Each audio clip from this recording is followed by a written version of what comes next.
Manipur no Somali YouTube channel asida wari tabiriba amadi yengbiriba khudimakpu Bisanta Pukramna Tara Moksupagulunena Ikok no Kurumzari Thanaba ka hariba wari sigi aruiba saruk asi mayam punnamuk taminarsi Mathangi numitni sana masa nungaiti haiduna school chatre sana magi phamungda asum hiplingai phone gi ring lakpadu taraduna paikhatli sanana hello nganbana kaigino school laktridi sanana kokse chikpana yadraba nongondadi kanana hareino nganbana josiga priyagana harakpane sanana o nganbana chakti charbo sanana chare nganbana gulidi sanana chare nganbana o fare fare ado coming Sunday se akhoi nim to unase sanana e kaigi nganbana as thokta tholo sanana hoi nganbana ado ai imana kauri thamagi sanana nganbasu phone thamkre sanasu magi phamungda pothari Isul soti thana rapagi matamni Josiga Priyagadu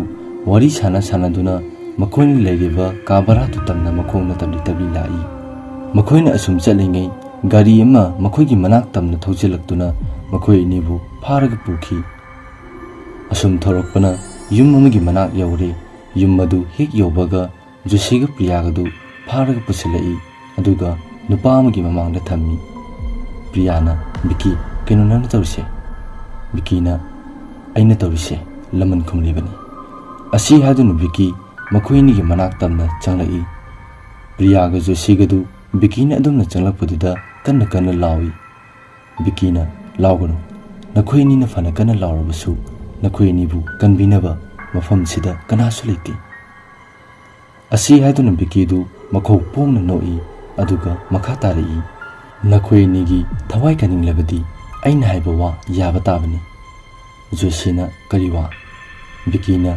nakoinina sanabu lekha tanaba mangnaba thabak tawgadabani Priyana akhoi madu yaba ngamlo bikina yaba ngamdragana nakoini siba taba khalu Josina sanadi akhoini gi imanabini karamna akhoina mahaki mangnaba thabak tawgani akhoi madu yaba ngamloi haiduna hairi bikina karigumba nakoinina aina hariba thabak asi yaba tarabadi nakoini gi thawai sukan bigani aduga aina nakoini da lupa lakh tara pigani wai si haiduna makoini gi mamangda lupa lakh kun thami paisa mayam du ubda Josiga Priyagadu munna yingnei angakpani ngasai makhai yaramdaba tarabasu Josiga Priyagadu paisa mayam du ubdagi biki gi wadu yare haiduna haiki biki Priyaga Josigana adumna yare harakpadadi makoina tawgadaba thabaksing adu hairi bikina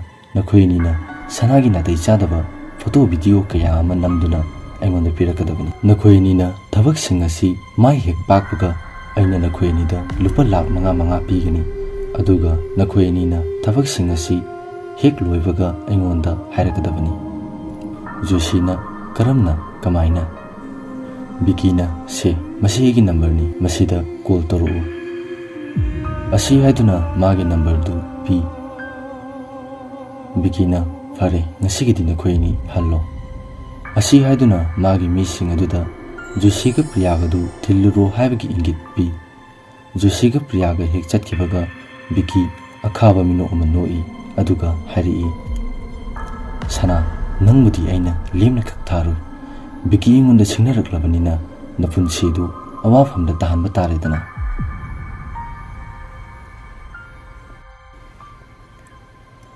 Josiga Priyagasu makoina leiliba kabara du yaure kada changduna makoini wari kayama sanai wari kayama tanai matau karamna sanabu mangansigi matau karamna thabaksing asi tawsigi haibagi matangda khanari nomani su hokre Josiga Priyagadu sanabu manganaba kayarak honai adubu pak ngamde Nomaijing numitni sana nganbaga haina khibagi matung inna ayuki matamda magi tawgadaba thabaksing adu loina tarumlaga nganbaga unanaba nganba lakpa ngairi ngayak leibaga nganbasu lakladuna ꯉꯥꯟꯕꯒ ꯄꯨꯟꯅ garden ꯑꯃꯗ ꯂꯥꯛꯏ ꯃꯐꯝꯗꯨ ꯍꯦꯛ ꯌꯧꯕꯒ ꯒꯥꯔꯤꯗꯨ ꯄꯥꯛ ꯐꯖꯅ ꯇꯧꯔꯝꯂꯒ ꯃꯅꯨꯡꯗ ꯆꯪꯂꯛꯏ ꯁꯅꯥꯒ ꯉꯥꯟꯕꯒꯗꯨ ꯐꯣꯟꯗ ꯋꯥꯔꯤ ꯀꯌꯥ ꯑꯃ ꯁꯥꯟꯅꯔꯕꯁꯨ ꯑꯁꯦꯡꯕ ꯎꯅꯕꯗꯗꯤ ꯋꯥ ꯑꯃꯠꯇ ꯉꯥꯡꯅꯗꯦ ꯏꯀꯥꯏꯅꯔꯝꯃꯤ ꯉꯥꯟꯕ ꯋꯥ ꯉꯥꯡꯕ ꯇꯞꯅ ꯍꯧꯔꯛꯏ ꯁꯅꯥ ꯀꯩꯗꯧꯔꯦ ꯋꯥ ꯂꯥꯡꯒ ꯄꯥꯛꯅ ꯉꯥꯡꯗꯦ ꯅꯁꯥ ꯅꯨꯡꯉꯥꯏꯇꯕ꯭ꯔꯥ ꯁꯅꯥꯅ ꯀꯩꯁꯨ ꯇꯧꯗꯦ ꯉꯥꯟꯕꯅ ꯑꯗꯨꯗꯤ ꯀꯩꯒꯤꯅꯣ ꯑꯩꯕꯨ ꯍꯩꯅꯗꯕꯒꯤꯔꯥ ꯁꯅꯥꯅ ꯑꯗꯨꯁꯨ ꯅꯠꯇꯦ ꯉꯥꯟꯕꯅ ꯑꯗꯨꯗꯤ ꯀꯩꯒꯤ ꯁꯅꯥꯅ ꯑꯩꯁꯨ ꯈꯪꯗꯦ ꯉꯥꯟꯕꯅ ꯐꯔꯦꯁꯦ ꯑꯗꯣ ꯁꯅꯥ ꯑꯩ ꯉꯁꯤꯗꯤ ꯅꯉꯣꯟꯗ ꯋꯥ ꯑꯝꯇ ꯍꯥꯏꯒꯦ ꯁꯅꯥꯅ ꯀꯩ ꯋꯥꯅꯣ ꯍꯦꯛꯇ ꯍꯥꯏꯌꯣ ꯉꯥꯟꯕꯅ ꯅꯪ ꯅꯤꯡꯁꯤꯡꯂꯤꯕ꯭ꯔꯥ ꯅꯣꯡꯃ ꯁ꯭ꯀꯨꯜꯗ ꯑꯩꯅ ꯅꯐꯝꯗ ꯅꯨꯡꯁꯤ ꯍꯥꯏꯈꯤꯕꯗꯣ ꯁꯅꯥꯅ ꯉꯥꯟꯕꯅ ꯉꯁꯤꯗꯤ ꯋꯥꯍꯪꯗꯨꯒꯤ ꯄꯥꯎꯈꯨꯝ ꯅꯪꯅ ꯄꯤꯕꯤꯔꯣ ꯁꯅꯥ ꯋꯥ ꯂꯥꯡ ꯑꯃꯠꯇ ꯉꯥꯡꯗꯦ ꯃꯃꯥꯏꯗꯨ ꯂꯨꯞꯊꯔꯒ ꯂꯩꯔꯤ ꯉꯥꯟꯕ ꯑꯃꯨꯛ ꯃꯈꯥ ꯇꯥꯔꯛꯏ ꯁꯅꯥ ꯅꯪꯅ ꯌꯥꯕꯤꯕ ꯅꯠꯇ꯭ꯔꯒ ꯌꯥꯕꯤꯗꯕ ꯃꯗꯨꯗ ꯑꯩ ꯀꯩꯁꯨ ꯍꯥꯏꯔꯣꯏ ꯅꯪꯒꯤ ꯑꯄꯥꯝꯕꯗꯨꯅꯤ ꯑꯩꯅ ꯈꯪꯕ ꯄꯥꯝꯂꯤꯕ ꯁꯅꯥ ꯉꯥꯟꯕꯅ ꯑꯗꯨꯝꯅ ꯍꯟꯖꯟ ꯍꯟꯖꯟ ꯍꯪꯂꯛꯄꯗꯗꯤ ꯇꯨꯃꯤꯟꯅ ꯂꯩꯕ ꯉꯝꯗ꯭ꯔꯦ ꯃꯥꯁꯨ ꯉꯥꯟꯕꯕꯨꯗꯤ ꯅꯨꯡꯁꯤꯔꯤꯕꯅꯤ ꯁꯅꯥ ꯋꯥꯗꯤ ꯉꯥꯡꯗ ꯌꯥꯔꯦ ꯍꯥꯏꯕꯒꯨꯝ ꯃꯉꯛꯇꯨ ꯅꯣꯝꯃꯤ ꯉꯥꯟꯕ ꯁꯅꯥꯅ ꯑꯗꯨꯝꯅ ꯌꯥꯔꯦ ꯍꯥꯏꯔꯛꯄꯗꯗꯤ ꯍꯔꯥꯎꯕꯅ ꯂꯣꯏꯔꯦ ꯍꯔꯥꯎꯕ ꯍꯦꯟꯃꯟꯈꯤꯕꯅ ꯁꯅꯥꯕꯨ ꯃꯊꯥꯅꯨꯡꯗ ꯆꯦꯠꯅ ꯀꯣꯟꯁꯤꯜꯂꯤ ꯑꯁꯨꯝꯅ ꯉꯥꯟꯕꯒ ꯁꯅꯥꯒꯁꯨ ꯋꯥꯔꯤ ꯉꯥꯏꯍꯥꯛ ꯁꯥꯟꯅꯔꯕ ꯃꯇꯨꯡ ꯃꯌꯨꯝꯗ ꯍꯜꯂꯛꯂꯦ ꯃꯇꯝꯅ ꯑꯁꯨꯝ ꯍꯧꯈꯤꯕꯅ ꯅꯣꯡꯃꯒꯤ ꯅꯨꯃꯤꯠꯅꯤ ꯁꯅꯥꯅ ꯁ꯭ꯀꯨꯜ ꯆꯠꯂꯝꯗꯥꯏꯒꯤ ꯏꯔꯨ ꯂꯨꯖꯕ ꯆꯪꯗ꯭ꯔꯤꯉꯩ ꯕꯥꯠꯔꯨꯝꯗ ꯖꯣꯁꯤꯒ ꯄ꯭ꯔꯤꯌꯥꯒꯅ ꯆꯪꯂꯛꯇꯨꯅ ꯕꯥꯠꯔꯨꯝꯒꯤ ꯃꯆꯤ ꯃꯔꯨꯝ ꯑꯃꯗ ꯐꯣꯟꯗ ꯚꯤꯗꯤꯑꯣ ꯅꯝꯗꯨꯅ ꯊꯝꯂꯝꯂꯤ ꯉꯥꯏꯍꯥꯛ ꯂꯩꯕꯒ ꯁꯅꯥꯁꯨ ꯏꯔꯨ ꯂꯨꯖꯕ ꯆꯪꯂꯛꯇꯨꯅ ꯏꯔꯨꯖꯔꯤ ꯏꯔꯨ ꯂꯨꯖꯕ ꯂꯣꯏꯔꯗꯨꯅ ꯃꯍꯥꯛꯀꯤ ꯀꯥ ꯇꯝꯅ ꯆꯠꯈꯤ ꯁꯅꯥ ꯍꯦꯛ ꯆꯠꯈꯤꯕꯒ ꯖꯣꯁꯤꯒ ꯄ꯭ꯔꯤꯌꯥꯒꯗꯨ ꯕꯥꯠꯔꯨꯝꯗ ꯐꯣꯟ ꯂꯧꯊꯣꯛꯄ ꯆꯪꯂꯛꯏ ꯑꯗꯨ ꯐꯣꯟ ꯑꯗꯨ ꯂꯧꯊꯣꯛꯇꯨꯅ ꯃꯈꯣꯏꯒꯤ ꯀꯥ ꯇꯝꯅ ꯆꯠꯈꯤ ꯅꯨꯃꯤꯠꯁꯤꯗꯤ ꯖꯣꯁꯤꯒ ꯄ꯭ꯔꯤꯌꯥꯒꯗꯨ ꯃꯁꯥ ꯅꯨꯡꯉꯥꯏꯇꯦ ꯍꯥꯏꯗꯨꯅ ꯁ꯭ꯀꯨꯜ ꯆꯠꯇ꯭ꯔꯦ ꯁꯅꯥꯗꯤ ꯆꯠꯈꯤ ꯁꯅꯥꯅ ꯁ꯭ꯀꯨꯜ ꯆꯠꯈ꯭ꯔꯕ ꯃꯇꯨꯡ ꯖꯣꯁꯤꯒ ꯄ꯭ꯔꯤꯌꯥꯒꯗꯨ ꯕꯤꯀꯤꯅ ꯄꯤꯔꯛꯈꯤꯕ ꯅꯝꯕꯔꯗꯨꯗ ꯀꯣꯜ ꯇꯧꯗꯨꯅ ꯊꯕꯛ ꯃꯥꯏ ꯄꯥꯛꯂꯦ ꯍꯥꯏꯅ ꯍꯥꯏꯈꯤ ꯕꯤꯀꯤꯅꯁꯨ ꯃꯐꯝ ꯑꯃ ꯍꯥꯏꯔꯛꯇꯨꯅ ꯃꯈꯣꯏ ꯑꯅꯤꯕꯨ ꯀꯧꯈꯤ ꯑꯗꯨꯒ ꯋꯥꯔꯤ ꯀꯌꯥ ꯑꯃ ꯁꯥꯟꯅꯔꯤ ꯄ꯭ꯔꯤꯌꯥꯅ ꯕꯤꯀꯤ ꯚꯤꯗꯤꯑꯣꯁꯦ ꯑꯩꯈꯣꯏꯅ ꯅꯝꯃꯤ ꯍꯥꯏꯕ ꯀꯅꯥꯝꯇꯗ ꯈꯪꯍꯜꯂꯛꯄ ꯌꯥꯏ ꯑꯗꯨꯒ ꯑꯩꯈꯣꯏꯕꯨꯁꯨ ꯆꯦꯟꯍꯜꯂꯛꯄ ꯌꯥꯔꯣꯏ ꯕꯤꯀꯤꯅ ꯃꯁꯤꯒꯤ ꯃꯇꯥꯡꯗ ꯅꯈꯣꯏ ꯑꯅꯤꯕꯨ ꯑꯩꯅ ꯆꯦꯟꯅꯍꯜꯂꯣꯏ ꯅꯈꯣꯏ ꯑꯅꯤꯅ ꯊꯕꯛ ꯑꯁꯤ ꯃꯥꯏ ꯄꯥꯛꯅ ꯇꯧꯔꯛꯄꯒꯤꯗꯃꯛ ꯅꯈꯣꯏ ꯑꯅꯤꯗ ꯑꯋꯥꯃꯟ ꯑꯣꯏꯅ ꯂꯨꯄꯥ ꯂꯥꯈ 5 ꯄꯨꯈ꯭ꯔꯣ ꯑꯁꯤ ꯍꯥꯏꯗꯨꯅ ꯖꯣꯁꯤꯒ ꯄ꯭ꯔꯤꯌꯥꯒꯗ ꯂꯨꯄꯥ ꯂꯥꯈ 5 ꯄꯤꯈꯤ ꯉꯥꯏꯍꯥꯛ ꯂꯩꯕꯒ ꯖꯣꯁꯤꯒ ꯄ꯭ꯔꯤꯌꯥꯒꯁꯨ ꯄꯩꯁꯥꯁꯤꯡꯗꯨ ꯄꯨꯗꯨꯅ ꯆꯠꯈꯤ ꯕꯤꯀꯤꯁꯨ ꯑꯈꯥꯕ ꯃꯤꯅꯣꯛ ꯑꯃ ꯅꯣꯛꯇꯨꯅ ꯂꯩꯍꯧꯏ ꯅꯨꯃꯤꯠꯁꯤꯒꯤ ꯅꯨꯃꯤꯗꯥꯡꯗ ꯕꯤꯀꯤ ꯑꯦꯂꯦꯛꯁ ꯑꯃꯗꯤ ꯑꯊꯧꯕ ꯃꯈꯣꯏ ꯑꯍꯨꯝ ꯃꯥꯟꯅꯗꯨꯅ ꯁꯅꯥꯒꯤ ꯅꯥꯇꯩ ꯆꯥꯗꯕ ꯚꯤꯗꯤꯑꯣ ꯑꯗꯨꯕꯨ ꯁꯣꯁꯤꯌꯦꯜ ꯃꯤꯗꯤꯌꯥꯗ ꯊꯥꯗꯣꯛꯈꯤ ꯑꯗꯨꯗꯒꯤ ꯅꯨꯃꯤꯠ ꯈꯔꯅꯤ ꯂꯩꯕꯒ ꯚꯤꯗꯤꯑꯣ ꯑꯃꯗꯤ ꯑꯦꯀꯥꯎꯟꯠꯅꯆꯤꯡꯕ ꯗꯤꯂꯦꯠ ꯇꯧꯈꯤ ꯑꯗꯨꯕꯨ ꯃꯈꯣꯏꯅ ꯗꯤꯂꯦꯠ ꯇꯧꯈ꯭ꯔꯕꯁꯨ ꯃꯤ ꯃꯌꯥꯝꯅꯗꯤ ꯈꯪꯅꯈꯤ ꯅꯨꯃꯤꯠ ꯈꯔꯅꯤꯒꯤ ꯃꯇꯨꯡꯅꯤ ꯁꯅꯥꯅ ꯁ꯭ꯀꯨꯜ ꯂꯥꯛꯄ ꯃꯇꯝꯗ ꯃꯥꯕꯨ ꯎꯕ ꯃꯤꯁꯤꯡꯅ ꯃꯉꯣꯟꯗ ꯃꯨꯟꯅ ꯃꯨꯟꯅ ꯌꯦꯡꯂꯛꯄ ꯑꯃꯗꯤ ꯆꯤꯕꯣꯟ ꯋꯥꯔꯤ ꯀꯌꯥ ꯑꯃ ꯉꯥꯡꯅꯍꯧꯔꯤꯕꯁꯤꯡ ꯑꯗꯨ ꯎꯕꯗ ꯁꯅꯥ ꯃꯁꯥꯗ ꯀꯔꯤ ꯁꯣꯏꯔꯕꯅꯣ ꯍꯥꯏꯗꯨꯅ ꯌꯦꯡꯖꯔꯤ ꯁ꯭ꯀꯨꯜ ꯌꯧꯗ꯭ꯔꯤꯉꯩ ꯈꯔ ꯋꯥꯠꯂꯤꯉꯩꯗ ꯃꯃꯥꯟꯅꯕꯤ ꯈꯔ ꯊꯦꯡꯅꯕꯗꯒꯤ ꯃꯃꯥꯟꯅꯕꯤꯁꯤꯡ ꯑꯗꯨꯗ ꯃꯁꯥꯗ ꯀꯔꯤ ꯁꯣꯏꯕꯅꯣ ꯍꯥꯏꯗꯨꯅ ꯍꯪꯉꯤ ꯃꯇꯝꯗꯨꯗ ꯃꯃꯥꯟꯅꯕꯤ ꯑꯃꯅ ꯑꯁꯨꯝꯅ ꯍꯥꯏꯔꯛꯏ ꯁꯅꯥ ꯀꯩꯅꯣ ꯅꯪꯅ ꯇꯧꯔꯤꯗꯨꯕꯣ ꯁꯅꯥꯅ ꯑꯩ ꯀꯩꯗꯧꯔꯒꯦ ꯃꯃꯥꯟꯅꯕꯤꯗꯨꯅ ꯃꯥꯒꯤ ꯐꯣꯟ ꯑꯗꯨ ꯄꯨꯊꯣꯔꯛꯇꯨꯅ ꯚꯤꯗꯤꯑꯣ ꯑꯗꯨꯕꯨ ꯌꯦꯡꯍꯜꯂꯤ ꯁꯅꯥ ꯚꯤꯗꯤꯑꯣ ꯑꯗꯨ ꯎꯔꯨꯕꯗ ꯃꯁꯥ ꯄꯨꯝꯕ ꯁ꯭ꯋꯥꯏ ꯂꯥꯎꯏ ꯋꯥꯈꯜꯗꯁꯨ ꯈꯜꯂꯤ ꯀꯅꯥꯅ ꯀꯔꯝꯅ ꯅꯝꯂꯤꯕꯅꯣ ꯍꯥꯏꯅ ꯁꯅꯥ ꯏꯀꯥꯏꯕ ꯍꯦꯟꯃꯟꯕꯗꯒꯤ ꯃꯃꯥꯟꯅꯕꯤꯁꯤꯡ ꯑꯗꯨꯗ ꯋꯥꯍꯩ ꯑꯃꯠꯇ ꯐꯥꯎꯕ ꯍꯥꯏꯔꯝꯗꯅ ꯃꯃꯤꯠꯇꯒꯤ ꯃꯄꯤ ꯇꯥꯅ ꯃꯍꯥꯛꯅ ꯂꯩꯔꯤꯕ ꯃꯐꯝꯗꯨ ꯇꯝꯅ ꯆꯦꯟꯈꯤ ꯁꯣꯝꯗꯁꯨ ꯉꯥꯟꯕꯗꯨ ꯁ꯭ꯀꯨꯜ ꯆꯠꯅꯕꯒꯤ ꯗ꯭ꯔꯦꯁ ꯂꯣꯏꯁꯤꯜꯂꯤꯉꯩ ꯃꯄꯥꯟꯗꯒꯤ ꯔꯥꯖꯦꯁꯅ ꯀꯟꯅ ꯀꯧꯔꯛꯄꯗꯨ ꯇꯥꯔꯛꯏ ꯉꯥꯟꯕꯅ ꯕꯥꯏ ꯑꯩ ꯀꯥꯗ ꯂꯩꯌꯦ ꯀꯥꯗ ꯆꯪꯂꯛꯑꯣ ꯑꯁꯤ ꯍꯥꯏꯕꯗꯒꯤ ꯔꯥꯖꯦꯁꯁꯨ ꯉꯥꯟꯕꯒꯤ ꯀꯥꯗ ꯆꯪꯂꯛꯏ ꯑꯗꯨꯒ ꯍꯥꯏꯔꯛꯏ, "ꯚꯥꯏ, ꯅꯪ ꯄꯥꯎ ꯑꯃ ꯇꯥꯔꯕꯣ?" ꯉꯥꯟꯕꯅ, "ꯑꯦ, ꯀꯩ ꯄꯥꯎꯅꯣ ꯍꯥꯏꯁꯦ?" ꯔꯥꯖꯦꯁ ꯃꯥꯒꯤ ꯐꯣꯟ ꯑꯗꯨ ꯄꯨꯊꯣꯔꯛꯇꯨꯅ ꯁꯅꯥꯒꯤ ꯚꯤꯗꯤꯑꯣ ꯑꯗꯨꯕꯨ ꯌꯦꯡꯍꯜꯂꯤ꯫ ꯉꯥꯟꯕ ꯚꯤꯗꯤꯑꯣ ꯑꯗꯨ ꯎꯕꯗ ꯉꯛꯅ, "ꯚꯥꯏ, ꯅꯪ ꯁꯤꯗꯤ ꯀꯃꯥꯏꯅ?" ꯔꯥꯖꯦꯁꯅ, "ꯑꯩꯁꯨ ꯈꯪꯗꯦ ꯚꯥꯏ, ꯑꯩꯅ ꯐꯦꯁꯕꯨꯛ ꯆꯪꯕꯗ ꯊꯦꯡꯅꯕꯗꯒꯤ ꯂꯧꯍꯧꯕꯅꯤ꯫ ꯑꯗꯨꯕꯨ ꯑꯩ ꯃꯁꯤꯒꯤ ꯊꯕꯛ ꯑꯁꯤ ꯁꯅꯥ ꯃꯁꯥꯃꯛꯅ ꯇꯧꯔꯝꯒꯅꯤ ꯍꯥꯏꯕꯗꯤ ꯊꯥꯖꯕ ꯉꯝꯗꯦ." ꯉꯥꯟꯕꯅ, "ꯌꯥꯔꯦ ꯚꯥꯏ, ꯃꯁꯤꯒꯤ ꯋꯥꯔꯤꯁꯦ ꯇꯣꯛꯂꯁꯤ꯫ ꯅꯪ ꯁ꯭ꯀꯨꯜ ꯆꯠꯀꯗꯕꯗꯣ ꯆꯠꯂꯨꯔꯣ, ꯑꯩꯗꯤ ꯉꯁꯤ ꯂꯥꯛꯑꯔꯣꯏꯒꯦ." ꯑꯁꯤ ꯍꯥꯏꯗꯨꯅ ꯉꯥꯟꯕ ꯁ꯭ꯀꯨꯜꯒꯤ ꯗ꯭ꯔꯦꯁꯇꯨ ꯂꯧꯊꯣꯛꯄ ꯍꯧꯔꯛꯏ꯫ ꯔꯥꯖꯦꯁꯅꯗꯤ ꯁ꯭ꯀꯨꯜ ꯆꯠꯂꯨꯁꯤ ꯍꯥꯏꯗꯨꯅ ꯐꯅ ꯀꯟꯅꯗꯤ ꯍꯥꯏꯖꯩ, ꯑꯗꯨꯕꯨ ꯉꯥꯟꯕꯅꯗꯤ ꯆꯠꯁꯤ ꯍꯥꯏꯕ ꯌꯥꯗ꯭ꯔꯦ꯫ ꯉꯥꯟꯕꯅ ꯑꯗꯨꯝꯅ ꯌꯥꯗꯕꯗꯒꯤ ꯔꯥꯖꯦꯁꯁꯨ ꯆꯠꯈ꯭ꯔꯦ꯫ ꯔꯥꯖꯦꯁ ꯍꯦꯛ ꯆꯠꯈꯤꯕꯒ ꯉꯥꯟꯕ ꯃꯥꯒꯤ ꯐꯃꯨꯡꯗ ꯂꯣꯡꯅ ꯍꯤꯞꯊꯗꯨꯅ ꯋꯥꯈꯜ ꯀꯌꯥ ꯑꯃ ꯈꯜꯂꯤ꯫ ꯅꯨꯃꯤꯗꯥꯡꯒꯤ ꯃꯇꯝꯅꯤ꯫ ꯁꯅꯥ ꯉꯥꯟꯕꯗ ꯋꯥꯔꯤ ꯈꯔ ꯁꯥꯒꯦ ꯍꯥꯏꯗꯨꯅ ꯉꯥꯟꯕꯒꯤ ꯅꯝꯕꯔꯗꯨꯗ ꯀꯣꯜ ꯇꯧꯔꯤ, ꯑꯗꯨꯕꯨ ꯀꯣꯜ ꯑꯗꯨꯗꯤ ꯁꯨꯡꯊꯥꯡ ꯊꯥꯡꯒꯠꯂꯛꯈꯤꯗꯦ꯫ ꯁꯣꯝꯗꯁꯨ ꯉꯥꯟꯕꯗꯨ ꯈꯪꯂꯤꯕꯅꯤ, ꯎꯔꯤꯕꯅꯤ, ꯑꯗꯨꯕꯨ ꯁꯥꯎꯅꯤꯡꯈꯤꯕ, ꯅꯨꯡꯉꯥꯏꯈꯤꯗꯕ ꯀꯌꯥ ꯑꯗꯨꯅ ꯈꯪꯅ ꯈꯪꯅ ꯄꯥꯏꯗ꯭ꯔꯤꯕꯅꯤ꯫ ꯁꯅꯥꯅ ꯑꯁꯨꯝ ꯍꯟꯖꯟ ꯍꯟꯖꯟ ꯇꯧꯔꯛꯄꯗꯒꯤ ꯄꯥꯏꯗꯕ ꯌꯥꯗꯕꯗꯒꯤ ꯄꯥꯏꯈꯠꯂꯤ, ꯑꯗꯨꯒ ꯈꯔ ꯁꯥꯎꯅ ꯁꯅꯥꯗ ꯑꯁꯨꯝꯅ ꯍꯥꯏꯔꯛꯏ, "ꯀꯔꯤꯒꯤꯅꯣ ꯃꯤꯅ ꯄꯥꯏꯗ꯭ꯔꯦ ꯈꯪꯂꯒ ꯍꯟꯖꯟ ꯍꯟꯖꯟ ꯇꯧꯔꯛꯂꯤꯗꯤ?" ꯁꯅꯥꯅ, "ꯗꯥ, ꯑꯩ ꯅꯉꯣꯟꯗ ꯋꯥ ꯑꯝꯇ ꯍꯥꯏꯒꯦꯅ ꯇꯧꯔꯛꯄꯅꯦ." ꯉꯥꯟꯕꯅ, "ꯌꯥꯔꯦ, ꯍꯥꯏꯔꯅꯨ, ꯑꯩ ꯅꯪꯒꯤ ꯋꯥ ꯇꯥꯕ ꯄꯥꯝꯗ꯭ꯔꯦ꯫ ꯅꯪꯅ ꯑꯁꯤꯒꯨꯝꯕ ꯊꯕꯛ ꯇꯧꯔꯝꯒꯅꯤ ꯍꯥꯏꯕꯁꯦ ꯑꯩ ꯃꯪꯗ ꯐꯥꯎꯕ ꯃꯪꯂꯨꯗꯦ꯫ ꯅꯪꯅ ꯑꯁꯤꯒꯨꯝꯕ ꯊꯕꯛ ꯇꯧꯔꯝꯒꯅꯤ ꯈꯪꯂꯝꯂꯕꯗꯤ ꯑꯩꯅ ꯅꯐꯝꯗ ꯅꯨꯡꯁꯤ ꯍꯥꯏꯅꯁꯨ ꯍꯥꯏꯔꯝꯂꯣꯏ." ꯁꯅꯥ ꯀꯞꯂꯒ ꯉꯥꯟꯕꯗ ꯑꯃꯨꯛꯁꯨ ꯍꯥꯏꯔꯛꯏ, "ꯗꯥ, ꯅꯪ ꯑꯩꯒꯤ ꯋꯥꯁꯦ ꯑꯃꯨꯛꯇꯗꯤ ꯇꯥꯕꯤꯌꯨ." ꯉꯥꯟꯕꯅ, "ꯇꯥꯔꯣꯏ, ꯑꯩ ꯅꯪꯒꯤ ꯋꯥ ꯇꯥꯔꯣꯏ, ꯇꯥꯕꯒꯤꯁꯨ ꯃꯊꯧ ꯇꯥꯗꯦ꯫ ꯅꯪꯒ ꯑꯩꯒ ꯈꯪꯅꯔꯝꯃꯤ ꯍꯥꯏꯕ ꯐꯥꯎ ꯑꯩ ꯇꯨꯀꯠꯆꯩ." ꯁꯅꯥꯅ, "ꯗꯥ, ꯅꯪ ꯑꯩꯉꯣꯟꯗ ꯑꯗꯨꯝꯅ ꯈꯟꯒꯅꯣ, ꯚꯤꯗꯤꯑꯣꯗꯣ ꯑꯩꯅ ꯅꯝꯕ ꯅꯠꯇꯤꯌꯦ." ꯉꯥꯟꯕꯅ, "ꯅꯪꯅ ꯅꯝꯕ ꯅꯠꯇ꯭ꯔꯗꯤ ꯕꯥꯠꯔꯨꯝꯗꯨꯗ ꯀꯅꯥ ꯂꯥꯛꯑꯒ ꯅꯝꯗꯧꯔꯤ? ꯌꯥꯔꯦ, ꯅꯪ ꯑꯩꯒꯤ ꯋꯥꯈꯜ ꯊꯥꯗꯣꯛꯂꯣ꯫ ꯉꯁꯤ ꯍꯥꯏꯔꯤꯕ ꯅꯨꯃꯤꯠꯁꯤꯅ ꯅꯪꯒ ꯑꯩꯒꯒꯤ ꯑꯔꯣꯏꯕ ꯅꯨꯃꯤꯠꯅꯤ." ꯑꯁꯤ ꯍꯥꯏꯗꯨꯅ ꯉꯥꯟꯕꯗꯨ ꯐꯣꯟ ꯀꯛꯊꯠꯂꯤ꯫ ꯁꯅꯥ ꯑꯃꯨꯛꯀꯁꯨ ꯐꯣꯟ ꯇꯧꯔꯛꯏ, ꯑꯗꯨꯕु ꯉꯥꯟꯕꯅ ꯀꯣꯜ ꯑꯗꯨ ꯀꯛꯊꯠꯂꯤ, ꯑꯗꯨꯒ ꯁꯅꯥꯒꯤ ꯅꯝꯕꯔ ꯑꯗꯨꯕꯨ ꯕ꯭ꯂꯣꯛ ꯊꯝꯖꯤꯜꯂꯤ꯫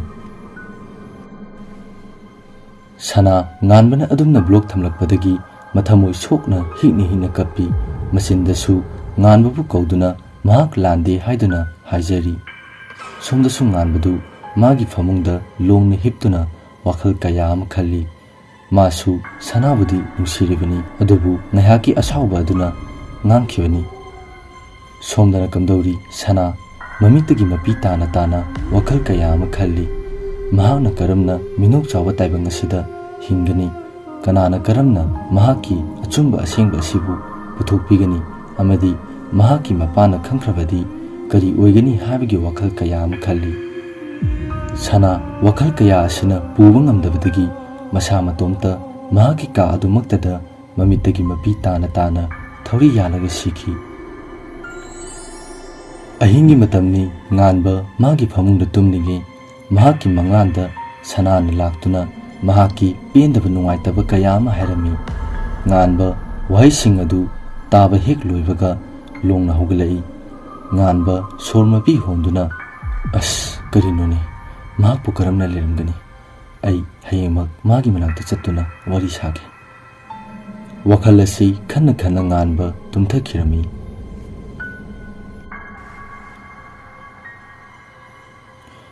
ꯅꯣꯡꯉꯥꯟꯕꯒ ꯉꯥꯟꯕ ꯔꯥꯖꯦꯁ ꯀꯧꯗꯨꯅ ꯁꯅꯥꯒꯤ ꯃꯅꯥꯛꯇ ꯂꯥꯛꯏ, ꯑꯗꯨꯕꯨ ꯃꯈꯣꯏꯅ ꯌꯧꯔꯛꯄꯗ ꯃꯤ ꯃꯌꯥꯝ ꯑꯃ ꯃꯔꯥꯡ ꯃꯔꯥꯡ ꯇꯧꯗꯨꯅ ꯂꯩꯔꯝꯃꯤ꯫ ꯃꯗꯨ ꯎꯕꯗ ꯉꯥꯟꯕ ꯑꯃꯗꯤ ꯔꯥꯖꯦꯁ ꯉꯛꯉꯛꯏ꯫ ꯃꯈꯣꯏ ꯑꯅꯤꯗꯨ ꯁꯅꯥꯒꯤ ꯀꯥ ꯇꯝꯅ ꯑꯁꯨꯝ ꯆꯪꯂꯛꯏ꯫ ꯁꯅꯥꯒꯤ ꯀꯥ ꯍꯦꯛ ꯌꯧꯕꯒ ꯁꯅꯥꯒꯤ ꯊꯋꯥꯏ ꯌꯥꯎꯗ꯭ꯔꯕ ꯍꯛꯆꯥꯡꯅ ꯂꯩꯃꯥꯏꯊꯛꯇ ꯇꯥꯗꯨꯅ ꯂꯩꯔꯤꯕꯗꯨ ꯎꯔꯦ꯫ ꯃꯗꯨ ꯎꯕꯗ ꯉꯥꯟꯕ ꯑꯃꯗꯤ ꯔꯥꯖꯦꯁ ꯃꯁꯥ ꯄꯨꯝꯕ ꯁ꯭ꯋꯥꯏ ꯂꯥꯎꯏ꯫ ꯉꯥꯟꯕꯗꯤ ꯁꯅꯥꯒꯤ ꯃꯅꯥꯛ ꯇꯝꯅ ꯆꯦꯟꯁꯤꯜꯂꯤ, ꯑꯗꯨꯒ ꯁꯅꯥꯒꯤ ꯃꯁꯥ ꯅꯣꯝꯗꯨꯅ ꯍꯥꯏꯔꯤ, "ꯁꯅꯥ, ꯀꯩꯅꯣ ꯅꯪꯅ ꯇꯧꯔꯝꯂꯤꯕ ꯃꯇꯧꯁꯤꯕꯣ?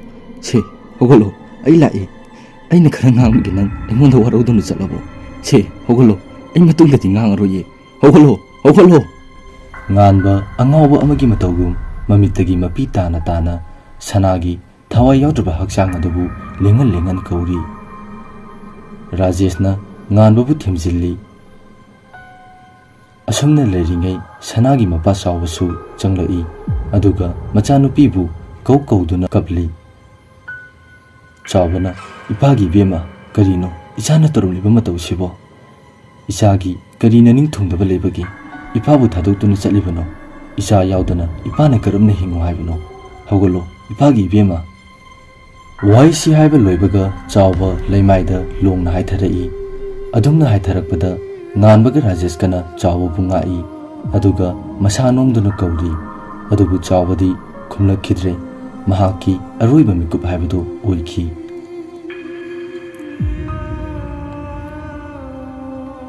ngahak leibaga sanaga chawbaga gi hakchangbu mayam changduna poloi khrabasu sanagi thawaidi ningamdana sikhibana aduma kuipai paiduna lehawi numidangi matamni josiga priyagadu makhoigi kada sanagi wari kayama sanari wari ngihak sanaraba matung bikida pau haikisi haiduna bikida call tawi aduga haiki makhoina tawnariba hainakhiba amadi biki pankhiba khudimak adu ngasaidagi makhoigi manakta leiriba sanagi thawaina takhi jingnaba henbadagi sanagi thawaidu bikigi lefam thiba chatki somdana bikidu sana sire haiba pau tabadagi makhoigi mayumda mamanaba anidubu kauduna makhoi ahum party tauri sanasu bikigi lefam khangbadagi makhoina party tauriba adugi manakta changlai changlaklabasu mahakti thawainina makhoi ahum nadi ude makhoi ahum di yu thaktuna wari kaya ama sanari Alex na biki sana sikibase wayamdi sangine ha biki noklaga aina haibada mana yajaram labadi sijaram laidabani adubu yadrabanina aingonda sinaraklabanina hatpatabani lekha tahanbatabani athawbana mamanabi anido pasadi okhak chopajane pasa piraba kanda khakta marun chumine bikina pasabu pamdaba mibu kana lebage Alex na ado sanado pamdi pamui he bikina karigi Alex na body khufajado bikina sana sikhrabasu mamanabi ani lerisidi asi haduna makhoi ahumdu noi sana hojikti khangle mamanabi ani duga biki hoigana sinbani haiba sana mamanabi ani dubu yamna thina warawrai sana asawba henbadagi bikibu hatlagi haiduna chensilai adubu karamna mana sopa thengbadi yagani sana adumna yadabadagi thawai yamna chakna kanna lawi adubu kananabu tagani sana upai leitabadagi mafamdudagi tholai aduga ahangba lamhang amada pena kapchai sanana adumna kaplingai mahaki mamangda karigumba mangal ama tholai aduga asumna hairi he thawai nupi nangna karigidamakta kapkani nangna karigidamakta puning sonthagani fatraba makhoi samadubu nangna laman khumgadabani nangna sopa thengba yanabagi aina mahai pirabani chalo nangi sintha panguro waisi haramlaba matung mangaladu mafam khangdana mangki mangaladuna hek mangkhibaga sanasu biki hoina lehauba mafamdu tamna chatki somdana biki hoidu party toba loiriduna mamanaba anidubu thongal fawba thindokpa tholai mamanaba anidusu makhogi gari macha singaduga hari mayum tamna chatki biki su magi mayum tamna changlai bikina asum changlakpada magi tungdagi mahakpu khonjel amana kaurai adumna karokpadagi bikina hey kanano waisi haiduna mamaidu leithorai adumna leithorakpadadi bikigi mamai maya maktada sanagi thawai adu leptuna lerami madu ubadagi biki khangladuna longna tai aduga mamittu suru noiduna amuk yenglai adumna yenglakpadadi sakta madu leramdre biki masa pumba akiba phaurai akiba helakpadagi biki mayum tamna chinsinki asomdana kamdori athaubaga Alex kadu yu ngauna gari thaukhibaduna athawbadi mayum yauraduna changhaure Alex di lambida gari asum thauduna lai Alex na gari asum thauringai mahaki gari adu start matomta mutki. Gari start mutkibadagi gari du khamduna kari tawrabano haiduna yengi. Alex na lepliba jaga adudi labuk lamangni yumsu amata taba natte. Alex gari adu start hau haiba yadabadagi mayum yawgadabasu khara walibanina gari adu induna chali. Alex na gari asum ilakpada gari adu phabagum yanbagum tawi. Matawdu ubada Alex mahaki gari aduda mamai adu nonthaduna yengi adubu karimta leramde karisu phade. Alex adumna karisu taramdabadagi amuk inba hawi. Alex na asum ilakpada magi mamangda migi saban manba ama chalibadu ure soroktusu mai thandabanina imamammi.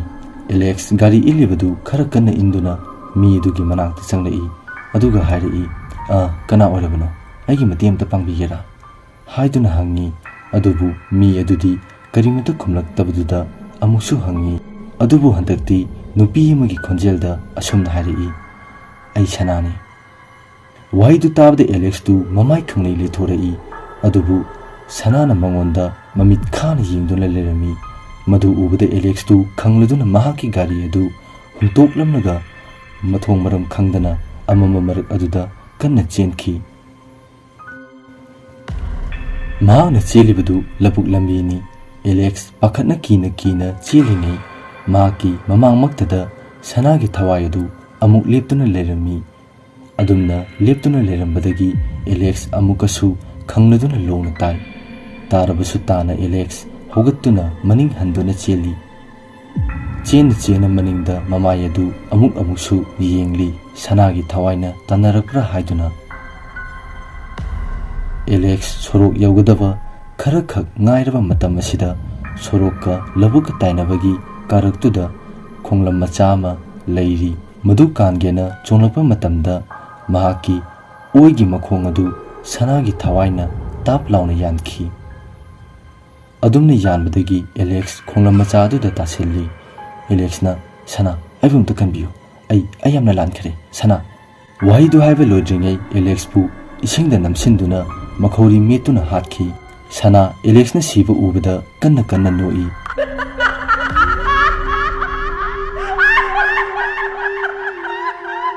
Noale Vicky Alex sibagi pawadu athawbana tambadagi tare pawdu tabda Vicky masadu jingnaba phawi maramdi ngarang numidang mana mayum changlakpada ukhiba thengnakiba akiba thodoksing aduna numidang wairamgi matamni Vicky thabak ama chaluraga halakpa matamda dukal amada kwa chagi haiduna changlai. Vicky na ine kwa amta loge nupi aduna hoi bungo. Vicky kwa tapal loiba ngaina wakal kaya ama khalli. Nupi duna sese bungo asi haiduna kwadu Vicky da pirai. Vicky su kwadu logi haiduna mamaidu leithorai. Adumna leithorakpadadi Vicky gi mamitta kwa pirakliba nupidu sanagi saktam oina urure. Madu ubadagi Vicky khangladuna kanna lauduna magi gari du kanna thauduna chatkhi. Nupidu su kari angangnoni haiduna lehawi. Vicky magi mayum yaurduna mahaki kada phingna changai. Vicky na as karinone hojikidubo aibu manglahara sibu siramnida hojikidubu asingbu urijala natraga aigi wakalna urijala as khangdreda. Asumna Vicky du pakhatpa akiba kaya amana cholo loli. Numitsimasu adumak haukhre. Mathangi numitta athaubadusu sire haiduna pau takhi. Vicky pakhatpa chingnaba asum helai. Masadasu akiba kaya phaurai. Mamanaba animak thangnana sirakpasida Vicky yumdagi mapan thokpa phauba kirami. Asumna Vicky kina nongani su haukhre. Nongagi numitni Vicky gi mama mapa animak thabak ama chatkibadagi numidang thingla phauba halakhide. Vicky magi famungda tumlaga leiringai mahaki manglanda sanana mabu koitan tanduna wahalli kihalli. Ngahaki matung Vicky longna hogalai aduga sor mapi honduna leiri mamai mamitusu humangna punglup lupi asumna leiringai mahaki kaduda kariguma makhol ama tarai makhol adu tabadagi biki karino haiduna mamaidu kuilei leiduna yengli asum yengrakpada mahaki kagi thona adu hangduna leirami madu ubada bikidu phamungdagi kumthaduna thona adu longi haiduna changlai adumna changlaklaga thona adu longi hek tobaga thona maya nakna sanagi thawai adu phatlauna lepkhalai adum lepkhalakpadagi bikidu complete khangna kanna lauduna longna tai aduga amuk yenglakpadadi saktam madu leramdre saktam madu leramdabadagi bikidu amuk changlaktuna kina thona adu buloncheli thona adu hek lonchinbaga biki mamai mamitta humang karibadu chamthoklogi haiduna makhoigi bathroom da changlai aduga mamai mamittubu chamthokli adumna chamthokpa loibaga mamai nungkhalakpa matamdani makhoigi bathroom adugi hek mamangda mingsel apakpa ama khilli adugi mingsel apakpa aduda yenglubada mahaki maning maya nakna sanagi thawai adu leptuna lerami madu ubadagi bikidu kiba henbadagi kanna lauduna chengi tawi adubu bathroom gi thong adu masa matomta thingjinkhi adum thingjinkibadagi biki sanada makhut lonaduna hari sana ayamna lankhre aibumta ngakpiu aigi thawai dadi kanbiu sanana ngakpiba kanbiba nakhoina aigi punsibu lekha tana mahankhiba natra aina nusijaba mahanasu aibu tukachana lahunkiba natra aigi ikaiba awabagi milupirang nakhoina khangbikhibra nakhoidi ngakpigidaba natti kanbigidaba natti nakhoidi ikut pen hatkadabani asi aiduna bikigi makhauri du metli bikisu ngahaktang makhongdu phring phring kaurumlaga aroiba sor honki sana bikini hek sikhibaga kanna noklamlaga mafam khangdana mangki asumna bikini sikraba matung ikui kuidana josiga priyagasu makhoini leiriba ka adumaktada sanagi thawaina tamthina mihathina hatkhi adubu kanana kari maramgi halibano haibadudi khangba ngamkhide adumna mathong maram khangdana mi sirakpa amadi sanagi thawaina kihan khanganba kaya ama tawrukpadagi mi amata leiba ngamlakhide mafamdu thaduktuna chenakhi wari liba lorakpada mangan james amadi shankar makhoi ahumdu mathamoida nungaitabana kham thiengi sanana masini aigi wari mangana sana nangi apamba amatadi hayo akhoi nangi na ting pangki sanana aigi apamba hayo haradi ai aroibu oina mahaka unaba pami mangana phare nangi apamba do akhoina thumalagi adubu akhoidi mahaki leifam khangbusu nati karam tawgani sanana aina takani asumna sanana nganbagi leifam takli aduga masu mafam khangdana mangki sanana hek mangkibaga makhoi ahumsu magi phamungda changnaduna tumnakhre nongale mangan james amadi shankar makhoi ahumdu school chaluraga halaklaba matung numidang wairamgi matamda nganbagi mayum thiba lai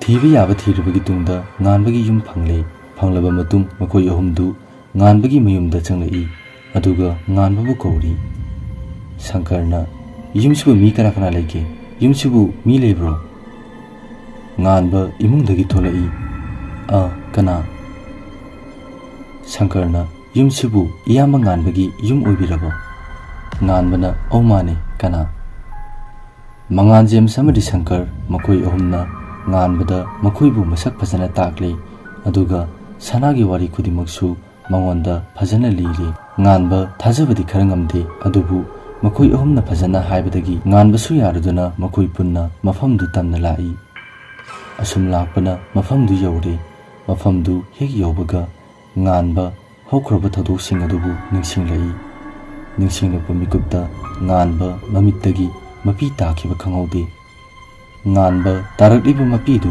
pethoktuna ka tamna changlai thongjin hek kansilakpaga nganba masada aingba nusit amana phurai Makhoi maridu kaada changlaktuna wari kaya ama sanari. Makhoina asumna wari sanari ngai makhoigi mamangda angauba fijol setpa nupi ama leptuna lerami. Madu ubada nganba masa pumba swai lawi. Adubu makhoi ahumdi leplibadu sanani khangbana karisu khaludi. Nganbadi masa pumba thaktakni. Nganmana kiribadu khangbadagi mangda lepliba nupi asi sanagi thawani haiduna masak tai. Adumna haibadagi nganba phana kiramlabasu sanabu nungsibanina akiba pumba thadokduna sanabu kori. Sana nangaibu haju phawba warauribra sauribra. Chumi safamsu thoi warofamsu thoi. Aigi ngehaki asaubaduna nafamda haini hairoi khangdana wahi kaya ama haiki ngangki. Nangi wa aina takhide. Karigumba aina nangi wa taramlaba ngasi nangna ifamdagi lamna chatkribase chatlamloi. Mane aidi mi hatpani aina aigi nusibibu hatpani. Asi haiduna nganba masana masagi mamaida khupakna thajinjai. Aduga mamittagi mapisu lepa leitana sinthari. Sana nganbagi manakta changlai aduga hairi. Da adumna tawgano. Dana karigi kablibano. Ai dada saudi warobusu leiti. Aigi punsina asumna thubu tamagini. Ngasidi aina dabu uzaba phangase ai yamna nungaye. Harawbagi pankhisu leitre.